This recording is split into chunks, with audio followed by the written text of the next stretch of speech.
안녕하세요. 저는 최근 파혼을 하게 된 40세 여자입니다. 원수는 외나무다리에서 만난다는 말이 지금 딱 제 상황에 맞는 것 같습니다. 세상이 좁다고 하지만 어떻게 이렇게까지 좁을 수 있는 건지 모르겠어요. 정말 사람은 죄짓고 못 산다더니 왜 그런 말이 나왔는지 저는 이제야 조금 알 것 같아요. 지금부터 여러분들께 제 이야기를 한번 들려드릴게요. 제게는 세상 어떤 것과도 바꿀 수 없는 소중한 부모님들이 계세요. 사실 저희 부모님은 제 친부모님은 아니지만 저를 친딸처럼 키워주셨어요. 저희 셋은 정말 떨어질 수 없을 정도로 각별한 사이였죠. 제가 나이를 먹을수록 부모님은 결혼 보내기 싫다면서 난리도 아니었어요. 우리 딸, 너는 절대 결혼하면 안 돼. 왜냐면 사위놈한테 너 뺏겨서 우리가 너무 슬프잖아. 이번 생은 결혼은 없다고 생각하면서 살아. 알겠지? 진짜 이 양반이 왜 이렇게 주책이야? 결혼하려면 아직 한참 멀었어. 우리 딸, 그래도 아빠 말이 맞다. 넌 평생 우리랑 같이 살아야 돼. 딴 놈한텐 절대 못 줘. 엄마, 아빠, 나 이제 고2야. 아직 학생한테 결혼은 무슨 결혼이야. 둘 다 너무 앞서 나가는 거 아니야? 20살 금방 온다. 20살 되면 그때부터 시간이 순식간에 지나간다니까? 꼬부랑 할머니가 된다고 해도 넌 우리랑 살아야 돼. 알겠지, 내 새끼? 내가 꼬부랑 할머니 될 때까지 엄마 살아있어야 한다. 나 두고 먼저 가기 없기야. 약속해. 학생 때부터 결혼하면 안 된다고 두 분이서 노래를 불렀어요. 새해가 될 때마다 제가 노처녀로 늙게 해달라고 소원을 빌 정도였죠. 제가 어떻게 이런 좋은 부모님을 만나게 됐냐면 저희 어머니는 아이를 낳을 수 없는 몸이었어요. 그냥 두 분이서 알콩달콩 살려고 했는데 나이 들면 적적할 것 같아서 입양을 결정했다고 하시더라고요. 대신 친부모님이 이 세상에 안 계신 아이를 원하셨었대요. 친부모가 살아있는 아이면 나중에 친부모 찾아서 갈 수도 있으니까요. 제가 친부모님 두 분 다 어릴 때 돌아가셔서 보육원에 맡겨진 아이였거든요.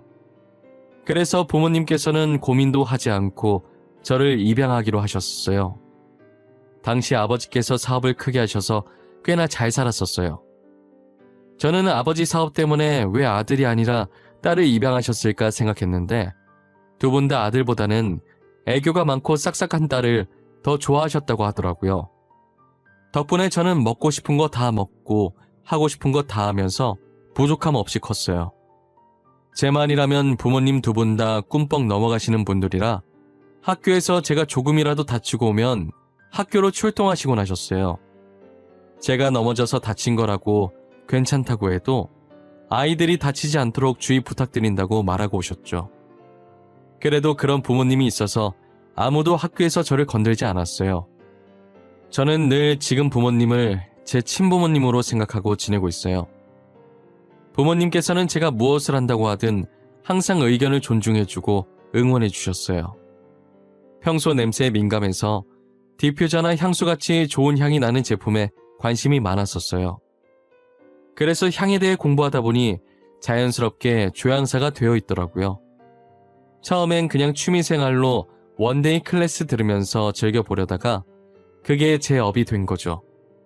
저는 조그맣게 공방을 차려서 일주일에 한두 번 정도 원데이 클래스를 진행하고 있어요. 저희 공방에 향수를 자주 사러 오시는 귀여운 남자 고객님이 계세요. 그분도 향에 관심이 많아서 주변 사람들한테 향수나 디퓨저를 자주 선물해 준다고 하더라고요. 한동안 구매만 하시다가 직접 만들어 보고 싶다고 해서 원데이 클래스 신청을 하셨더라고요. 클래스 신청하신 이후로는 클래스 하는 날에만 공방에 오셨었어요. 진짜 특이한 게 그분은 항상 제 공방에 올 때마다 꽃을 사서 제게 주셨었거든요. 처음 꽃 받았을 땐 놀라기도 했고 한편으로는 무슨 수작인가 싶어서 경계했었어요. 그런데 자신이 꽃향기를 제일 좋아하기도 하고 다양한 꽃향기 맡으면서 더 다양한 향수 공부를 하라는 의미로 제게 선물을 해주신 거더라고요. 덕분에 제가 몰랐던 꽃향기도 알게 됐고 정말 향수를 만드는 데 도움이 돼서 너무 고마웠고 그분께 꽃 받는 게 익숙해지더라고요. 가끔 꽃을 안 사오면 괜시리 서운할 때도 있었어요. 항상 꽃다발 가져오셨었는데 오늘은 어쩐 일로 빈손이세요? 빈손으로 오신 건 처음인 것 같은데. 아, 오늘 퇴근이 조금 늦어져서 급하게 오느라 꽃을 못 샀어요. 제가 다음에 공방 올 땐 꼭 사올게요. 아니에요. 사달라는 말이 아니라 항상 꽃 들고 오시다가 빈손으로 오니까 이상했어요. 진짜 사달라는 말 아니었어요. 진짜예요. 선생님 가끔 이렇게 당황하실 때 너무 귀여우신 거 알아요? 계속 놀리고 싶게. 제가 다음엔 꼭 꽃 사올게요. 알겠죠? 진짜 안 그래도 된다니까요. 그만 놀려요. 그리고 진짜 안 사오셔도 돼요. 전 말했어요. 처음엔 자각을 못했었는데 정신 차려보니 제가 그분을 기다리고 있더라고요. 클래스 하는 날만 되면 그분은 언제 오시려나 입구만 쳐다보고 있었어요. 그런데 한동안 저희 공방에 나타나질 않으시더라고요. 혹시나 무슨 일이 생겨서 못 오시는 건가 걱정이 되더라고요. 평소 남한테 관심 없던 제가 지금 다른 사람을 걱정하고 있다는 사실에 깜짝 놀랐어요. 그렇게 그분을 못 본 지 일주일이 지났고 제가 새로 만든 향수를 정리하고 있었는데 갑자기 뒤에서 누군가가 제 눈앞에 꽃을 내밀더라고요. 클래스 하는 날이 아니라서 그분은 아닐 텐데 누가 꽃을 내민 건가 싶어서 뒤돌아봤죠. 그런데 그 귀여운 남자 고객님이 제 뒤에 서서 활짝 웃고 있더라고요. 그날 남자분께서 내민 꽃다발은 평소에 제가 봤던 것보다 훨씬 풍성했어요. 그리고는 얼굴을 붉히면서 수줍게 제게 고백을 하시더라고요. 선생님, 일주일 만에 보네요. 방금 제가 드린 꽃 이름이 뭔지 아세요? 이건 사하라 장미라는 건데 꽃말은 마지막 사랑이에요. 마지막 사랑이요? 그렇구나. 사하라 장미는 처음 봐요. 근데 갑자기 저한테 왜 이런 말을 하세요? 왜 이렇게 눈치가 없어요? 제가 지금 선생님한테 고백하는 거잖아요. 선생님, 아니, 지원씨, 저랑 진지하게 만나보실래요? 제가 지금 너무 갑작스러워서 저를 왜... 무슨 매력이 있다고 저를 좋아하세요? 충분히 저보다 더 멋있고 좋으신 분 만나실 수 있을 것 같은데. 얼마 전부터 하루 종일 지원씨 생각만 났어요. 처음엔 이 감정이 제 착각일 거라고 생각했죠. 그래서 일주일간 여기 안 왔었는데 너무 보고 싶더라고요. 그때 확신이 들었어요. 제가 지원씨를 좋아한다고요. 정말 진심이신 거예요? 순간적인 감정 아니고요? 죄송해요. 제가 연애를 할 땐 신중한 편이라서 의심부터 하게 되네요. 신중한 건 좋은 거죠. 전 진심이에요. 결혼까지 하고 싶을 정도로 좋아한 건 지원씨가 처음이에요. 저희 결혼을 전제로 정말 진지하게 만나보실래요? 그분의 표정을 보는데 제 눈을 피하지 않으시고 정말 진지하게 고백을 하시더라고요. 저는 그분의 진심이 느껴져서 고백을 받아주고 연애를 시작하게 되었어요. 남자친구는 예비 시아버지의 회사를 물려받고 후계자 교육을 받는 중이었어요. 저와 연애를 시작한 지 얼마 되지 않아 본격적으로 교육에 들어가서 자주 만나지를 못했어요. 그 사이에 저희 아버지는 회사를 작은아버지께 넘겨주시려고 공동대표로 올려놓고 큰일이 아니면 다 작은아버지께 처리하시고 아버지는 거의 백수 삶을 살고 계셨어요. 제가 연애한다는 건 알지만 결혼을 전제로 만나는 건 모르고 계셨었어요. 연애 중이라 말했을 때도 뒤집어지셨는데 결혼까지 생각하고 있다고 하면 그 뒤에 벌어질 일이 상상만 해도 아찔해서 말을 못했어요. 당장이라도 남자친구를 저희 집으로 불러서 두 분이서 돌아가면서 취조하실 것 같았거든요. 저희는 2년 정도 연애를 하고 진지하게 결혼 얘기를 하고 있었어요. 저는 그 전에 제가 입양하라는 사실을 남자친구에게 솔직하게 말하기로 했죠. 저기 오빠, 내가 오빠한테 이때까지 말 못한 게 하나 있어. 그래도 결혼하기 전엔 꼭 말해야 할 것 같아서 말이야. 뭔데? 표정 보니까 심각한 것 같은데 도대체 무슨 얘기길래 그래? 혹시 숨겨진 애 같은 거라도 있어? 난 너가 과거에 이혼을 했다고 해도 상관없어. 애만 없으면 돼. 아이, 그런 거 아니야. 사실 지금 부모님이 내 친부모님이 아니거든. 내가 기억도 안 날 만큼 어렸을 때 친부모님이 돌아가셨어. 그런 날에 입양해 주신 분들이 부모님이시고. 그랬구나. 그런데 난 그런 거 아무 상관없어. 너 하나만 보고 결혼하려고 하는 거니까. 우리 둘만 좋으면 됐지. 그게 다 무슨 상관이야. 남자친구는 제가 입양하라는 사실에도 놀라지 않고 전혀 개의치 않는다는 듯 말하더라고요. 저는 그 모습을 보고 이 남자를 절대 놓치지 말아야겠다고 생각했었어요. 하지만 시어머니께서는 제가 입양하라는 이유로 반대를 하더라고요. 그래, 네가 우리 지안이 여자친구라고요? 내가 들어보니까 입양하라고 하던데 그게 사실인 거니? 진짜 친부모님이 안 계셔? 네, 친부모님은 돌아가셔서 안 계시고 지금 부모님들은 저를 입양해 주신 분들이에요. 하지만 저의 친부모님이라고 해도 과언이 아닌 분들이세요. 그럼 뭐해? 결국은 피 한 방울 안 섞인 남남이라는 말이잖아. 미안하지만 난 너희 결혼 허락을 못하겠구나. 그리고 양부모가 지금 백수라며? 지금까지 회사 운영하시다가 백수 생활하신 지 얼마 안 되셨어요. 결혼은 둘이 하는데 저희 부모님 직장이 왜 중요하죠? 그리고 양부모라는 말도 자제해 주셨으면 좋겠어요. 어쨌든 지금은 백수라는 말이잖아. 우리 아들은 어쩜 이렇게 사람 보는 눈이 없는지. 양부모를 양부모라고 하지 뭐라 해. 부모도 없는 고아의 당돌하기까지. 이런 며느리 들이면 나만 피곤해지겠네. 엄마 진짜 왜 그래? 예의 좀 지켜. 내가 볼 땐 지금 엄마가 하는 행동이 더 창피해. 사람 불러놓고 지금 이게 뭐하는 짓이야? 제발 그만 좀 해. 인사드리러 갔다가 예비 시어머니께 온갖 수모를 다 겪고 나오니 생각이 잠기게 되더라고요. 과연 이 결혼이 맞는 건지, 저 집안에 들어가서 버틸 수 있을지 정말 5만 가지 생각이 다 났어요. 예비 시어머니는 어떻게 알았는지 제 공방에 찾아오셨더라고요. 이렇게 쥐꼬리만한 가게 운영하고 있는 거니? 진짜 결혼하면 우리 아들 고생길이 훤하다 훤해. 나는 결혼 허락 못하니까 너가 먼저 우리 아들한테 헤어지자고 말해. 어머님 진짜 왜 그러세요? 제가 뭘 그렇게 잘못했길래 이러시는 건데요? 제가 입양하라는 사실 때문에 이러시는 거예요? 네가 범죄자의 피를 받고 태어났을지 어떻게 아니? 그리고 양부모가 백수인 것도 마음에 안 들어. 혹시 결혼해서 우리 아들한테 빨대 꽂고 살 생각인 거니? 어머님, 말씀이 지나치시네요. 저한테 고아라고 하시는 건 사실이니까 저도 상관없는데요.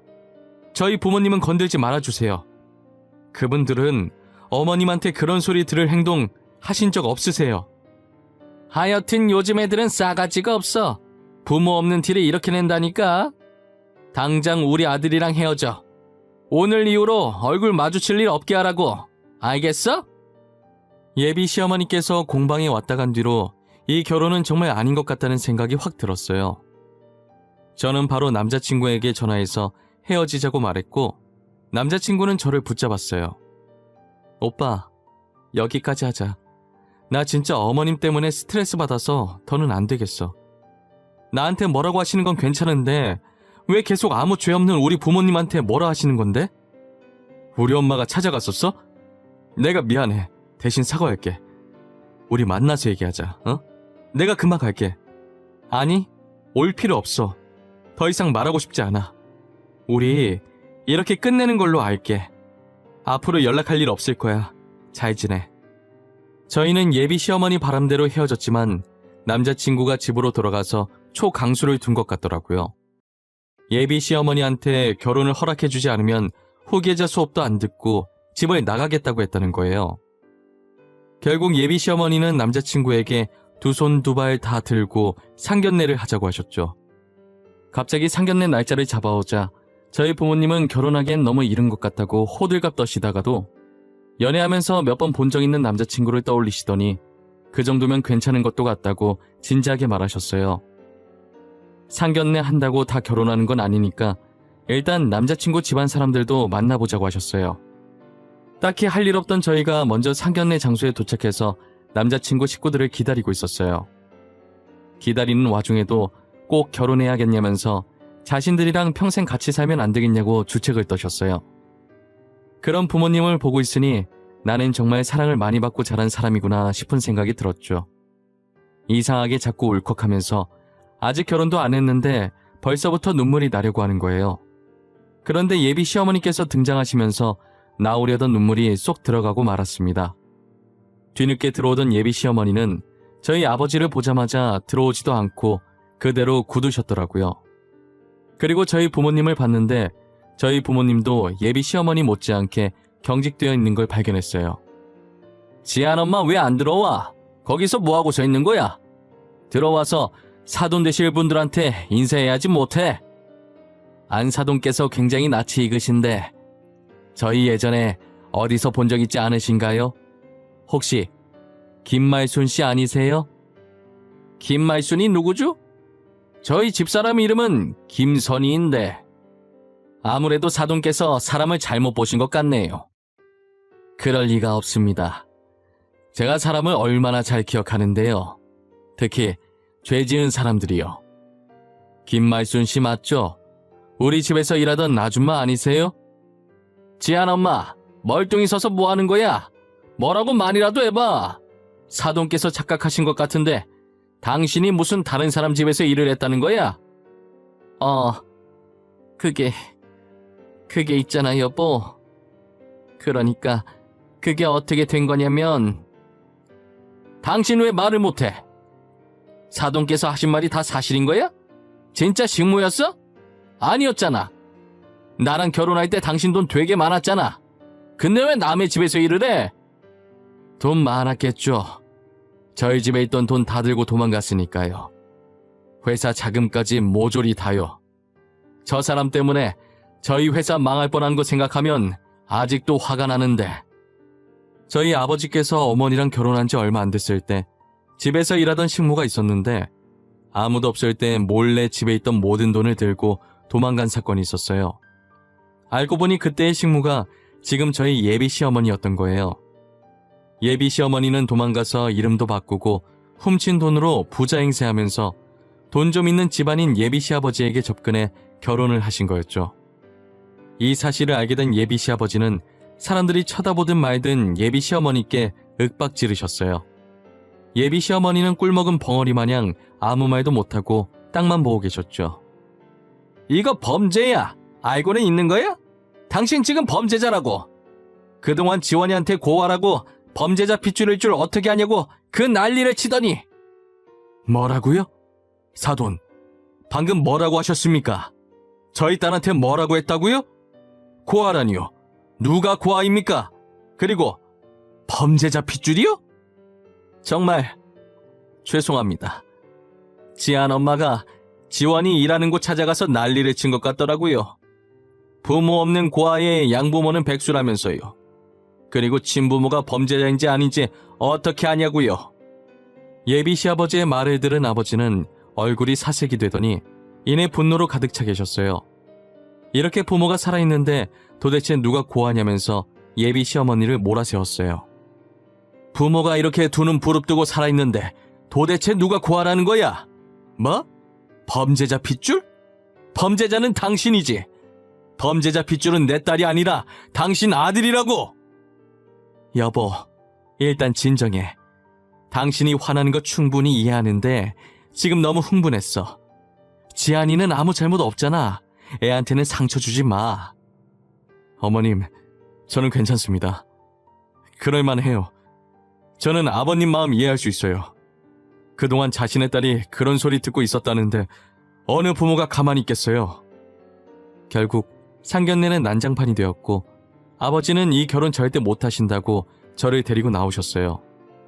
어머니도 예비 시아버지와 남자친구한테 미안하다고 하고 뒤따라 나오셨죠. 그리곤 두 분 다 제 손을 하나씩 꽉 잡으시더니 아무 말씀을 하지 않으셨어요. 부모님의 표정은 도망간 식모가 예비 시어머니였다는 사실에 화나는 감정과 그동안 내가 그런 사람한테 모진 말 듣고 있었다는 사실에 속상한 감정이 뒤섞여 있었어요. 저는 무슨 말을 꺼내야 할지 모르겠어서 그냥 가만히 두 분의 손만 힘을 실어 잡아주었어요. 남자친구는 정말 미안하다며 저를 위해 더 이상 연락 안 하려고 했는데 제가 너무 보고 싶어서 이렇게 연락 안 하면 죽을 것 같다고 하더라고요. 그리고 남자친구가 예비 시어머니의 근황을 말해주더라고요. 현재 예비 시어머니는 이혼당하고 빈털터리로 집에서 쫓겨났대요. 남자친구도 어머니 없는 셈치기로 했다며 모든 연락을 다 끊었다고 하더라고요. 남자친구는 저와 계속 만나고 싶어 했지만 저희 부모님이 걱정돼서 그만하자고 했어요. 얼굴만 봐도 원수가 떠오를 텐데 어떻게 원수의 아들을 품을 수 있겠어요? 저는 제가 받은 상처보다 부모님이 받으신 상처가 더 큰 것 같아 걱정이었어요. 직접 낳은 자식은 아니지만 만지면 깨질까 조심스럽게 키운 딸인데 밖에서 그런 수모를 겪었다고 하니 얼마나 속상하시겠어요? 불과 2달 전 일이라 아직도 부모님은 저를 미안함 가득한 표정으로 쳐다보세요. 괜찮다고 했는데도 계속 저러셔서 어떻게 해야 할지 모르겠네요. 저는 이제 결혼 같은 건 생각도 하지 않고 지금까지 제가 부모님에게 받은 사랑을 그대로 다시 베풀며 살아가려고요. 저희 아버지 같은 사람이 나타난다면 또 얘기가 달라지겠지만요. 그전까지는 부모님 옆에 꼭 붙어서 귀여운 외동딸로 이쁨 받으면서 살고 싶어요. 지금까지 저의 긴 이야기를 들어주셔서 감사합니다. 여러분들은 부디 행복해지시길 바랄게요.